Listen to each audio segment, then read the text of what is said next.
The laughter exploded the moment the lawyer finished the sentence. "I'm sorry, did you just say the ruined mansion?" One of the brothers blurted out, slapping the table as he laughed. "That dump outside the city." "Yes," the lawyer replied calmly. "The abandoned estate on Hillcrest Road." Another sister leaned forward, grinning. "Wait, that's what she gets. That's her entire inheritance." The room erupted again. She sat still, hands folded, eyes steady, like none of it touched her. "Wow," one of them muttered, shaking his head. "Even in death, Father had a sense of humor." "Or maybe," another added, glancing at her with a smirk, "he finally put her in her place." She slowly turned her head toward them. Not angry, not hurt, just quiet. "You're done?" she asked softly. The room fell silent for a split second, then one of them scoffed. "What? You expected more." She stood up. "I expected nothing," she replied. And with that, she walked out. She had learned long ago not to react. Not when they ignored her. Not when they whispered about her. Not even when they laughed like this. Because reacting only gave them what they wanted. Control. Power. Satisfaction. And she had spent years quietly taking that away from them. "She doesn't belong here," one of them had said years ago, not realizing she could hear. "She's not even blood. She should be grateful Father took her in," another added. Without him, who knows where she'd be? She had stood there, frozen, listening, learning, understanding, that no matter what she did, she would never be one of them. But their father had been different. Not kind, not warm, but deliberate.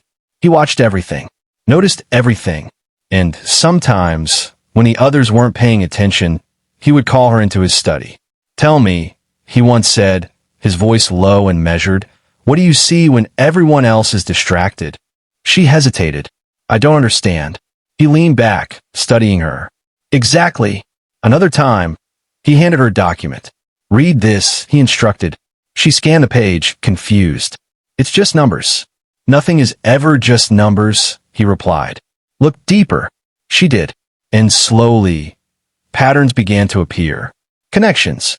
Hidden meanings. Things the others would never bother to notice. Days before he died, he called her again. This time, there were no documents. No questions. Just silence. Then he reached into his drawer and pulled out a small key. He placed it in her hand. Her fingers curled around it instinctively. "What is this for?" she asked. He looked at her for a long moment, then said only one thing. "Pay attention." Now, standing in front of the mansion, those words echoed in her mind. The gate creaked as she pushed it open. The path was overgrown, weeds brushing against her legs as she walked. The building loomed ahead, silent and worn. Ruin, they had called it. Worthless. She stepped closer and paused. Something didn't feel right. Not broken, not abandoned, just hidden. Inside, the air was thick with dust, but not everywhere. Some surfaces were cleaner than others. Too clean, as if someone had been here. Recently. Her footsteps echoed as she moved deeper into the house. "Okay," she whispered to herself. "Think." Her eyes scanned the walls, the floors, the ceilings. Every detail mattered. Every detail meant something. "Pay attention," she repeated under her breath. Then she saw it. At the end of the hallway. A door. Different from the rest. Stronger. Newer. Locked. She walked toward it slowly, her heartbeat rising. "This wasn't here before," she murmured. Her fingers brushed against the surface. "No dust. No cracks. Perfect. Too perfect." Her breath caught. "No way." Her hand slipped into her pocket, and she pulled out the key. The one he gave her. Her grip tightened. "This is it, isn't it?" she whispered. The mansion was silent, but the answer was already clear. Everything had led to this. She raised the key toward the lock, and for the first time since the will was read, she smiled. The key slid in smoothly, too smoothly, like it had been waiting. She hesitated for just a second, then turned it. Click. The sound echoed through the hallway like a signal. "There's no going back now," she whispered. She pushed the door open. The room inside wasn't ruined. Not even close. It was clean, organized, alive. Lights flickered on automatically as she stepped in, illuminating shelves filled with files, sealed boxes, and a sleek desk with a single laptop sitting at its center. Her breath caught. "What is all this?" She stepped forward slowly, her eyes scanning everything. This doesn't make any sense. Her fingers trembled slightly as she opened the nearest file. Documents, financial records, property deeds, account statements. Her brows furrowed. Wait, she flipped through faster. Her heart began to race. These numbers, they weren't small. They weren't even large. They were massive. Unbelievable. This can't be real, she whispered, grabbing another file. But it was the same. And the next. And the next. All leading to one thing. Ownership. Control. Assets hidden under layers of silence. Her voice cracked. He left all this here. She rushed to the laptop and opened it. It powered on instantly. No password. Just a single video file waiting on the screen. Her hand hovered over the trackpad. This is it, she said under her breath. She clicked. Her father appeared on the screen. Calm. Still. Watching her. If you're seeing this, he began, then you did exactly what I hoped you would. Her eyes widened slightly. You paid attention. Her throat tightened. I left you the mansion because I knew they would dismiss it, he continued. They only value what is obvious. What is easy? He leaned forward slightly. But you looked deeper. Tears filled her eyes, but she didn't look away. This estate, he said, is not a ruin. It is a vault. Her breath hitched.